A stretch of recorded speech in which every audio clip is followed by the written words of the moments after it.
Les fans de manga le reconnaîtront, le célèbre drapeau pirate de Jolly Roger.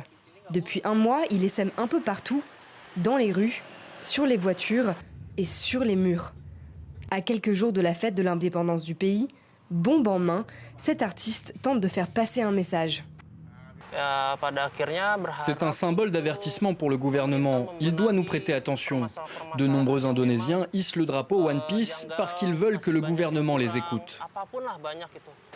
Un sentiment partagé par ce vendeur ambulant. En accrochant ce drapeau, l'espoir est que chacun puisse librement exprimer ses opinions. Corruption, népotisme, de nombreux Indonésiens revendiquent leur indignation face au pouvoir actuel, en troquant le drapeau officiel contre la bannière pirate. Un geste vu comme une provocation par le chef de l'État. Jakarta a menacé d'interdire son affichage lors de la fête commémorant la capitulation du Japon lors de la Seconde Guerre mondiale.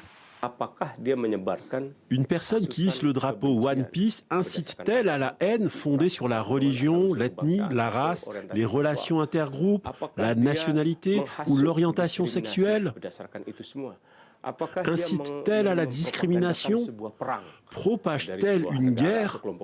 Si la réponse est non, alors cela ne peut être interdit. Ce drapeau, très populaire, est une aubaine pour les fabricants de vêtements. Les commandes affluent.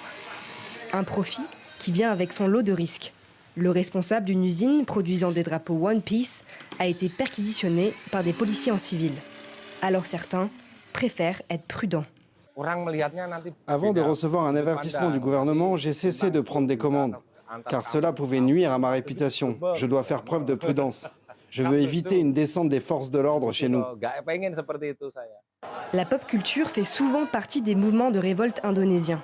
En février, le logo d'un oiseau mythique local, publié sur les réseaux sociaux, est devenu le symbole des manifestations contre les coupes budgétaires.